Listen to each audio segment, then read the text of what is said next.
दोस्तों, इस कहानी की शुरुआत 1980 में किया जाता है। इस जमाने में लोग लुटेरों से डरा करते थे, क्योंकि लुटेरे लोगों का सामान को चुराने के बाद उन्हें मार भी दिया करते थे। जिस तरह अभी अभी हम परमिस नाम के लुटेरे को यही काम करते हुए देख रहे हैं। वो अपने साथी के साथ मिलकर यहाँ मौजूद 3 लोगों को बड़ी बेरहमी से मार देता है और उसके बाद उनका सारा सामान को लूट लेता है। चलते चलते ये लोग एक ऐसी जगह पर पहुंच जाते हैं जहाँ पर कुछ लकड़ियों से घेरे बनाए गए थे और वहाँ जगह जगह इंसानी खोपड़ी लटकी हुई थी। इससे पहले कि परमिस और उसका साथी कुछ समझ पाते, अचानक से कोई परमिस के साथी के ऊपर हमला कर देता है। उसके अंदर लगे हुए तीर के ऊपर की तरफ भी इंसानी हड्डी लगी हुई थी। डरते हुए परमिस अपने दोस्त को भी बचाना चाहता था, लेकिन वो तो वहीं पर ही मर गया। हमले का खतरा बहुत ज्यादा था, इसीलिए वो जल्दी से वहाँ से भागकर अपने शहर आ गया। यहाँ आते ही परमिस अपनी सारा लुटा हुआ सामान को छुपा देता है, लेकिन उसकी बदकिस्मती उसे यह सब करते हुए शेरिफ का असिस्टेंट देख चुका था और उसने यही बात आकर शेरिफ को बताई, जिसका नाम हैंक था। उसने बताया कि मुझे ऐसा लगता है कि परमिस एक लुटेरा है, क्योंकि वो अपने सामान को छुपा रहा था। ये दोनों फैसला करते हैं कि अगर ऐसी ही बात है तो ये लोग परमिस को पकड़ेंगे। हैंक अपने असिस्टेंट के साथ बार में चला जाता है, जहाँ पर परमिस बड़ी आराम से बैठा हुआ था। इन्होंने जाते ही उसे नहीं पकड़ा, बल्कि हैंक उसके साथ बैठकर उसके काम के बारे में सवाल करना शुरू कर दिया। और जब देखा कि परमिस घबरा गया है, उसका शक पूरी तरह से यकीन में बदल जाता है। इससे पहले कि वो परमिस को पकड़ पाता, परमिस उठकर वहाँ से भाग गया और उसे रोकने के लिए शेरिफ ने पीछे से उसके टांगों पर गन शूट कर दी और उसे वहीं पर रोक दिया। जख्मी होकर वो वहाँ पर गिर गया। अब क्योंकि ये सारा काम बार के सभी लोगों के सामने हुआ, यहाँ तो सभी लोग यह जान गए कि परमिस एक लुटेरा है। यहीं पर हम एक जॉन नाम के आदमी को भी देख पाते हैं, जो परमिस को जख्मी हालत में देखकर उसके लिए परेशान हो जाता है और परमिस की मदद के लिए शहर में डॉक्टर ढूंढने के लिए जाता है। पता चलता है कि इस शहर में सिर्फ एक ही डॉक्टर थी। हम देख पाते हैं कि उस डॉक्टर के हस्बैंड के पैर में बहुत ज्यादा चोट लगी हुई है। उसकी टांग बुरी तरह से जख्मी थी, जिसका इलाज वो खुद कर रही थी। अब क्योंकि ये एक इमरजेंसी थी, इसीलिए वो अपने हस्बैंड से परमिशन लेकर जॉन के साथ पुलिस स्टेशन आ जाती है। पुलिस स्टेशन आकर उसने देखा कि उसकी हालत तो उसके सोच से भी ज्यादा खराब है। उसकी टांग इतनी ज्यादा खराब थी जिसे ट्रीट करने में उसे पूरी रात लग सकती थी, और इसके बाद भी वो कब ठीक होगा यह भी वो नहीं बता सकती। डॉक्टर अपने काम में लग जाती है और यहीं से सीन को काटकर हमें दूसरी तरफ एक यंग लड़के को दिखाया जाता है। वो अपने फार्म हाउस में किसी काम के लिए जा ही रहा था कि एकदम से उसे बहुत सारे घोड़ों के तेज भागने की आवाज सुनाई दी। वो जब चेक करने गया तो वो यह देखकर काफी घबरा गया। उसके सामने जो इंसान थे वो हम जैसे तो बिल्कुल भी नहीं लग रहे थे। इससे पहले कि वो कुछ सोच समझकर वहाँ से भाग पाता, ये लोग उसे पकड़कर काफी ब्रूटल तरीके से मार डालते हैं। उसके शरीर को काफी बुरी तरह से चीड़ फाड़ डालते हैं। दरअसल ये लोग परमिस का पीछा करते ही यहाँ पर आ चुके थे, और ये कोई और नहीं थे बल्कि कैनिबल्स ही थे, यानी जो इंसानों का गोश्त खाने वाले। खैर, सुबह हो जाती है और हम शेरिफ को अपने घर पर देखते हैं कि तभी उसी टाइम पर एक आदमी घबराते हुए उसके घर आकर उसे खबर देने लगता है कि उसके फील्ड्स में एक आदमी को मरा हुआ देखा है और उसकी लाश की हालत बहुत ही ज्यादा खराब हो चुका है। वो उसे बताता है कि मैं इस सब की रिपोर्ट करने के लिए पुलिस स्टेशन भी गया था, लेकिन वहाँ जाकर मैंने देखा कि वहाँ पर तो कोई भी नहीं है, यहाँ तक कि जेल में कैदी भी नहीं। यह सुनने के बाद तो शेरिफ के होश भी उड़ गए, लेकिन पुलिस स्टेशन जाने से पहले उसके आदमी एक फील्ड्स में गया। उसने लड़के की बॉडी को चेक की, जो अब मर चुका था। यहाँ से अब वो सीधा पुलिस स्टेशन चला गया। यहाँ आने के बाद उसने देखा कि यहाँ से सभी लोग सच में गायब हो चुके हैं। सारी जगह की छानबीन करने पर उसे यहाँ पर एक तीर भी मिलता है, जो उन्हीं कैनिबल्स स्ट्राइव का था। शेरिफ को इसके बारे में कुछ भी अता पता नहीं था, लेकिन उसे काफी अच्छे से पता था कि इस जगह एक इंसान है जो इसके बारे में सारी सच्चाई को बाहर निकाल देगा, और वो था प्रोफेसर। वो प्रोफेसर के पास इस तीर को ले जाने से पहले डॉक्टर के घर जाता है और उसके हस्बैंड को यह शॉकिंग न्यूज देता है कि उसी रात ही डॉक्टर गायब हो चुकी है। यह सुनने के बाद तो उसके हस्बैंड के होश ही उड़ गए। शेरिफ उससे कहते हैं, तुम घबराओ नहीं, मैं उन्हें ढूंढ कर ही रहूंगा। परेशान आर्थर शेरिफ का पीछा करने लग गया था। वो बारे में आए जहाँ उन्हें प्रोफेसर मिल गए। उन्होंने प्रोफेसर को यह तीर दिखाया, जिसे देखकर प्रोफेसर भी परेशान हो गया। प्रोफेसर को अच्छी तरह से पता था कि ये तीर कैनिबल ट्राइब का है, और यहाँ पर वो यह बताते हैं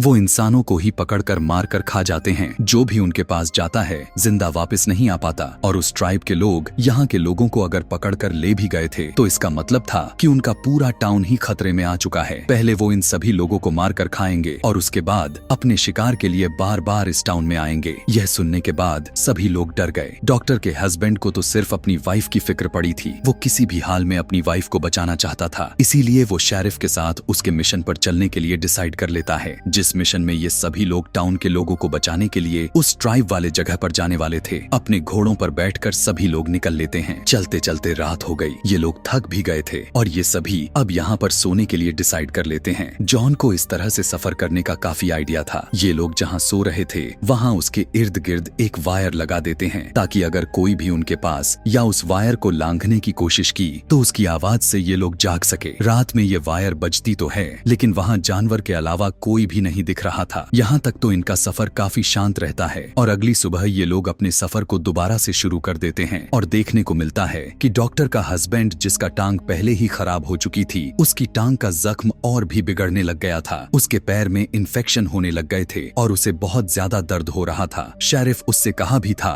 कि अगर तुम चाहो तो यहाँ पर अपनी सफर को रोक सकते हो, लेकिन वो रुकने को तैयार ही नहीं था और उन्हीं के साथ सफर करता रहता है। रात होने पर दोबारा से इन्हें अपना सफर यहीं कहीं रोकना पड़ जाता है। आज रात इनके साथ बहुत ही अजीब होती है। इनके सामने दो लोग आने लग जाते हैं जिन्हें हैंग अपनी गन दिखाकर कहने लगता है कि वहीं पर रुक जाओ, अगर तुम्हारे पास किसी भी तरह का हथियार है तो फौरन नीचे फेंक दो। लेकिन इन लोगों ने कहा कि नहीं, हमारे पास कोई भी हथियार नहीं है। यह कहने के बावजूद वो उनकी तरफ बढ़ते रहे। आगे बढ़ने की वजह से जॉन उन्हें शूट करके मार डालता है, बल्कि यह देखकर हैंक को गुस्सा आ गया कि उसने तो बेकसूर लोगों को मार दिया था। पर जॉन ने कहा कि हम जिस सफर पर निकले हैं हम किसी भी तरह का खतरा मोल नहीं ले सकते। कहीं ना कहीं उसका कहना ठीक भी लग रहा था। जब पास जाकर इन लोगों ने उन दो आदमियों को चेक करने की कोशिश की तो पता चला कि वो सच में लुटेरे थे और उनके पास हथियार भी थे। अगर जॉन उन्हें ना मारता तो वो इन्हें मार देते। ये लोग अब टेंशन फ्री होकर सो जाते हैं, लेकिन शायद आज इनकी किस्मत ही खराब हो चुकी है। एक बार फिर से लुटेरे इनके ऊपर हमला कर देते हैं और चुपके से इनका सामान लूट लेते हैं। वो तो इनके घोड़े को भी लेकर जा रहे थे, लेकिन जॉन का घोड़ा जो बहुत ही ज्यादा लॉयल था वो उनके साथ जाने को तैयार ही नहीं हुआ। इसीलिए उन लोगों ने उस बेचारे घोड़े को बुरी तरह से जख्मी कर दिया। और जब जॉन और उन बाकी लोगों को जिनको उन लुटेरों ने बेहोश कर दिया था होश आने पर ये सभी देखकर वो बहुत ज्यादा शॉक में रह गए थे। जॉन को तो अपने घोड़े की हालत को देखकर उसे बहुत ही ज्यादा दुख हो रहा था। एक वही था जो इस दुनिया में उसका सच्चा दोस्त था और आज वो उसके सामने बहुत ही तकलीफ में था, इसीलिए उसे देखा ही नहीं गया और वो उसे शूट करके उसके दर्द तकलीफ को ही खत्म कर दिया। अब सुबह हो चुकी थी। सफर तो उन्हें कंटिन्यू करना था, लेकिन घोड़ों के बगैर मुश्किल था। अब सिर्फ इनके पास एक ही रास्ता था कि ये पैदल चले। डॉक्टर की हस्बैंड की पैर बहुत ही ज्यादा खराब हो चुकी थी। वो ज्यादा पैदल नहीं चल सकता था, इसीलिए बाकी सब लोग उसे वहीं पर रुकने के लिए कहते हैं और उसे पैंकिलर भी दे देते हैं। अब क्योंकि आर्थर यानी डॉक्टर का हस्बैंड पीछे रह गया था तो ये लोग सफर में जैसे जैसे आगे बढ़ रहे थे तो वो पीछे पत्थरों पर अपनी निशान छोड़ते जा रहे थे ताकि जैसे ही आर्थर ठीक हो जाए तो इनका पीछा कर कर इन तक पहुंच सके। कुछ देर चलने के बाद आखिरकार इनका सफर खत्म हुआ। ये लोग उस कैनिबल ट्राइब तक पहुंच ही गए थे जो उनका असल ठिकाना था। इन्हें वहां जाते ही सबसे पहले इनके सामने एक कैनिबल आ जाता है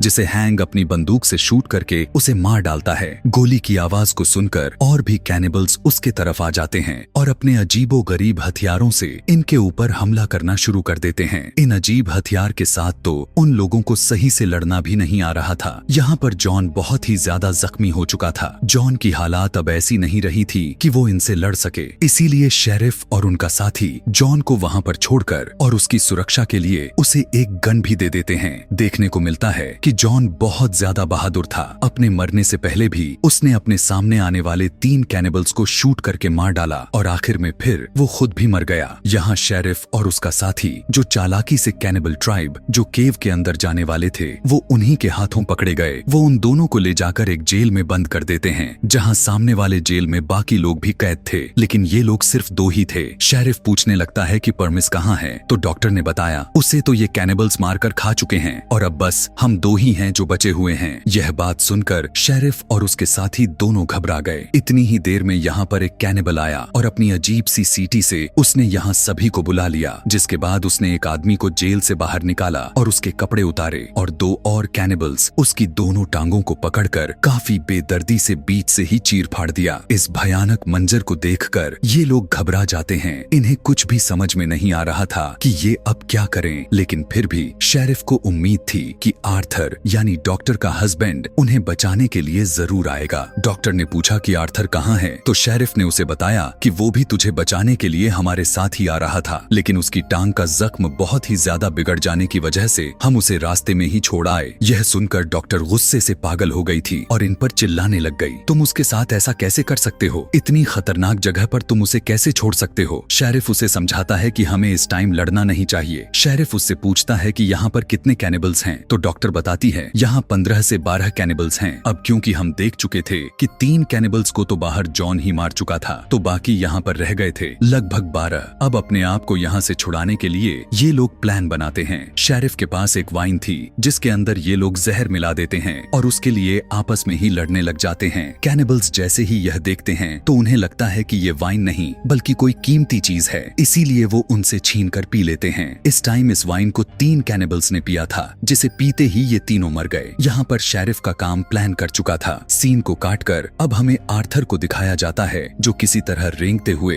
इस कैनिबल्स ट्राइब के केव की तरफ पहुंच गया था। उसे जैसे ही 2 कैनिबल्स ने देखा तो उसके ऊपर हमला करने लग गए थे, लेकिन उससे पहले ही आर्थर ने उन दोनों को शूट करके मार डाला, जिसके बाद वो घसीटते हुए इनके पास गए और उसने देखा कि उसके गले में एक अजीब सी व्हिसल थी, जिसके जरिए ये लोग अपने दूसरे साथी को बुलाते थे। वो इस आदमी की व्हिसल को खुद ही बजा देता है, जिससे और कैनिबल्स यहाँ पर आ जाते हैं और वो उसे भी शूट करके मार डालता है। यहाँ पर काफी सारे कैनिबल्स को तो आर्थर ने ही मार दिया था। अब सिर्फ 4 या 5 ही कैनिबल्स बच गए थे जिनसे इन्हें लड़ना था। अब अंदर का सीन दिखाया जाता है, जहाँ कैनिबल्स के लीडर को पता चल गया है कि शेरिफ ने गेम खेलकर चालाकी से 3 कैनिबल्स को जहरीली वाइन पिलाकर मार दिया था। वो अपना बदला लेने के लिए गुस्से में शेरिफ को बाहर निकालता है और उसके पेट में बेदर्दी से एक कट लगाते हुए वाइन की बोतल उसी के पेट में घुसा देता है। इससे पहले कि वो उसके साथ और भी कुछ बुरा करता, इन्हें बाहर से गन शॉट की आवाज सुनाई दे पड़ती है। इस गन शॉट के जरिए असल में आर्थर ने ही एक कैनिबल को मारा था। सारे कैनिबल्स यह देखने के लिए केव से बाहर निकल जाते हैं, सिवाय एक के। ये बचा हुआ कैनिबल हैंक के गर्दन के ऊपर अपना पैर रख देता है और हैंक चालाकी दिखाते हुए उसका पैर पकड़कर नीचे गिरा दिया और खुद इसके ऊपर आकर उसे मार देता है। बाहर जो कैनिबल गया था उसे अब आर्थर ने मार दिया था, जिसके बाद आर्थर घसीटते हुए इस केव के अंदर आ गया। वो यहाँ शेरिफ से मिला और उसने शेरिफ से बताया कि उसने कितने कैनिबल्स को मार डाला है। शेरिफ ने अंदाजा लगाकर बताया कि बस यहाँ पर 3 ही कैनिबल्स बचे हुए हैं और मैं भी मरने ही वाला हूँ। एक काम करो, तुम सब यहाँ से भाग जाओ और मैं भी पीछे से इन तीनों कैनिबल्स को मार डालूंगा। यहाँ पर बहुत इमोशनल सा सीन था। ये लोग अपने साथी को छोड़ना नहीं चाहते थे, लेकिन मजबूरी में आखिर क्या ही कर सकते थे। जिसके बाद ये तीनों मिलकर यहाँ से बाहर निकलने लग गए और ये लोग केव से काफी दूर आ गए और तभी उन्हें 3 गन शॉट्स की आवाजें सुनाई दी, जिसका मतलब था कि बचे हुए 3 कैनिबल्स को भी शेरिफ ने मार दिया है। दिखाया जाता है कि शेरिफ खुद भी आखिरी सांसें लेता हुआ मर गया और सारे कैनिबल्स को खत्म करने के बाद सिर्फ 3 सर्वाइवर ही बचे थे, जिन्होंने हिम्मत करके बाकी के पूरे टाउन को इन कैनिबल्स के खतरे से बचा लिया। और यहीं पर ये कहानी, ये मूवी यहीं पर खत्म हो जाती है।